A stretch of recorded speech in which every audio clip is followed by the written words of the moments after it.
Generally, we can say the Earth is made of three layers, major layers, we should say. Core, mantle, and crust or lithosphere. The mantle of the Earth can convect. It is hot, and the heat rising from the core can actually cause that. And this convection causes a splitting and extension of the lithosphere or the Earth crust. And this extension creates cracks, which we call faults, and through these faults or cracks, magma can rise and create volcanism. The magma that is formed at the base of the lithosphere on top of the Earth mantle. In Iceland, Reykjanes Peninsula, we have such a situation. Earthquakes exist. Up to now, for the past few weeks, the earthquakes have slowed down in that area.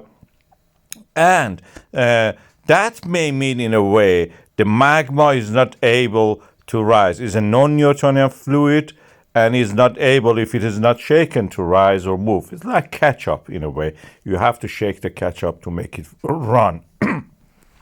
Our GPS data shows something interesting also, and that is the slowing down of the rise of the land. This is the GPS data measuring the distance between the ground, zero ground, and the satellites. And all of the areas that we have shows a decline in the GPS data. One way of interpreting this is that the magma accumulation itself has actually slowed down.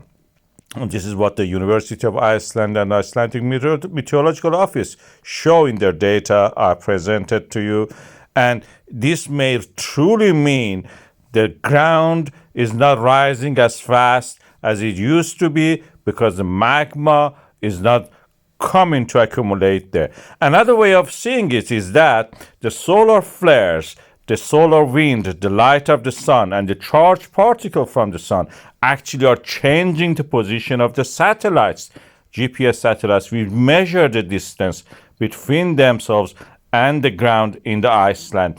That can also create such a disturbance. We see the disturbance due to that as an aurora in the orbit. It can push the satellite back and decrease the amount of the distance that they show, and hence we see that in the data as if there is a decline in the Landrise. So practically, we have two ways of interpreting this data. And the ground truth at the moment is that we have the Grindavik and the surrounding area have still a hazard and a risk associated with that hazard due to falling in the cracks which exist due to these fault lines.